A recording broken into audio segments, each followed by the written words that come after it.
The 1960 Belgium Grand Prix stands as one of the darkest chapters in Formula One history. This was more than just a race. It was a Grand Prix tainted by an unmistakable sense of sorrow. Why? This particular race witnessed the loss of not one but two drivers at the same corner on the same day in unrelated accidents. Right from the qualifying rounds, it felt like Spa was caught up in a tragic atmosphere. Back in the 1960s, safety measures for Formula One drivers were practically non-existent.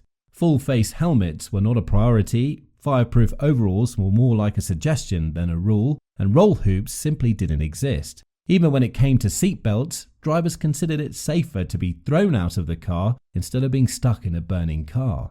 Safety standards were a far cry from what we witness in today's Formula One. The track for the Belgium Grand Prix during that era lacked essential safety features. There were no safety barriers, gravel traps, or medical centre trackside. Instead, barbed wire and random embankments were common sights near the circuit. This lack of safety, coupled with the nature of the 14-kilometre-long Spa-Francorchamps circuit, set the stage for potential disaster. The track had basic fences, unsettling drop-offs, and houses right alongside it.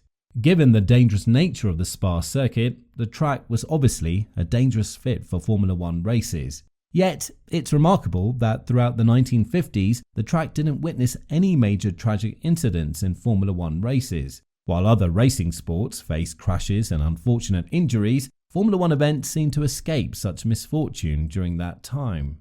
However, that wasn't the case for so long, because the 1960 race changed everything. The 1960 Belgian Grand Prix action kicked off at the Spa circuit with Friday's practice sessions, spanning from 5:30 p.m. to 8 p.m. Regrettably, the practice sessions took a sad turn when Stirling Moss lost control of his Lotus Climax, crashing heavily at Bournonville and sustaining severe injuries, including fractures in both legs. Bruce McLaren, the first driver on the scene and beside Moss, described the situation as chaotic, with several drivers rushing to assist Moss, who was in distress. With no ambulance in sight, the urgency escalated, prompting young driver Mike Taylor to be sent back to the pits to inform officials about the crash so that assistance could be arranged promptly. Tragically, on his way to the pit, Taylor's steering column snapped, causing him to crash at high speed. The impact threw him from the car, leaving him paralysed due to the injuries. Moss eventually made a comeback to the sport a few years later, but for Taylor, the injuries marked the conclusion of his career. He endured a shattered back, neck, arms and legs, coupled with a punctured lung. Sadly, this was just the start of the weekend's tragic events. Despite the tragic incidents, the Grand Prix proceeded as scheduled. Among the participants were the inexperienced Englishmen Bristow and Stacey, who had only 9 F1 races between them. Bristow, a 22-year-old Londoner, drove a Yeoman Credit Racing Cooper T51. His rapid ascent into Formula One was facilitated by Ken Gregory, the man who signed him to the BRP-backed Yeoman Racing team in 1959.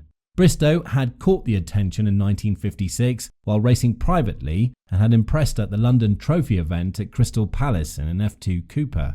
Both Englishmen were set to make their mark in the race. However, on lap 19 of the race, Bristow found himself in 6th place, deeply engaged in a fierce battle with Wolfgang von Trips and Willy Marécy as they approached the Bournonville corner. The competition was intense, with the cars navigating the challenging Eau Rouge and venturing into the wooded section, racing side by side.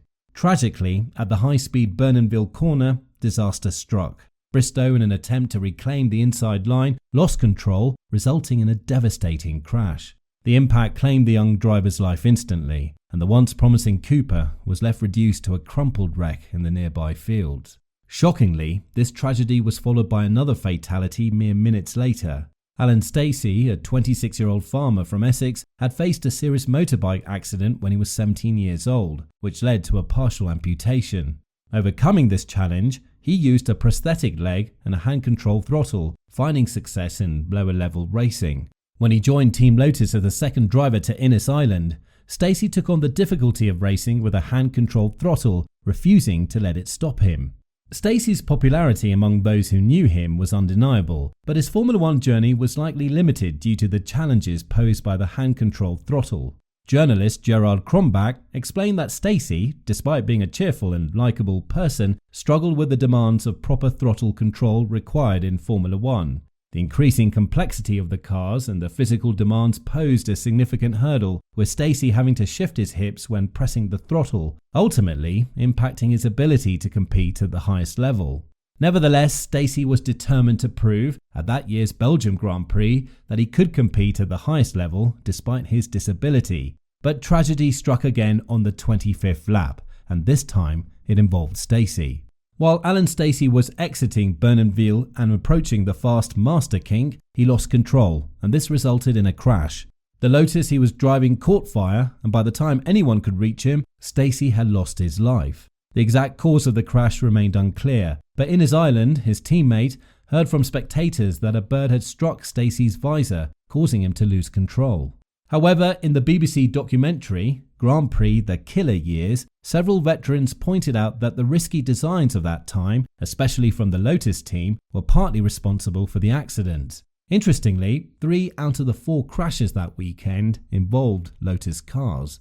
Despite the sad circumstances, the race continued. This race ended with a well-deserved win for Brabham. His young teammate McLaren grabbed a respectable second place, navigating through the chaos with a smart and calculated race strategy. While Jean Debienne coasted to the finish line, securing the 3rd spot, Phil Hill settled for 4th place. The circuit, unchanged in configuration, hosted races for another 8 years.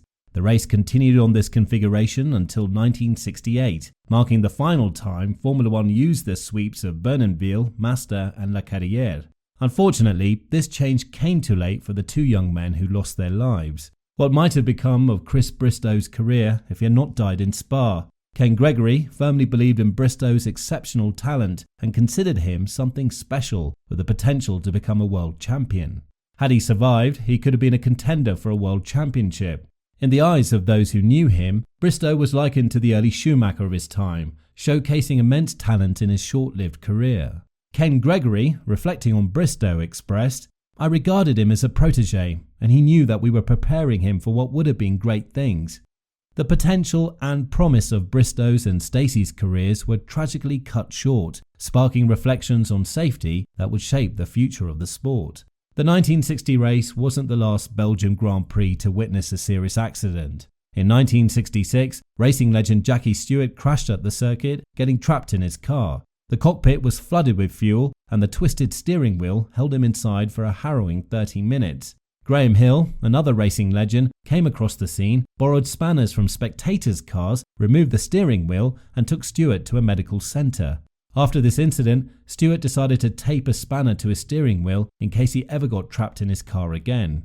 Spa-Francorchamps has since seen a lot of updates on track layout and improved safety features as the sport of auto racing has evolved into where it is today. But from its very beginning up until today, this track has claimed the life of now 49 drivers in total, spread across different types of racing genres, the latest being F4 drivers Delano Van 't Hoff during a race in the summer of 2023, and just before that, F2 driver Antoine Hubert in the summer of 2019.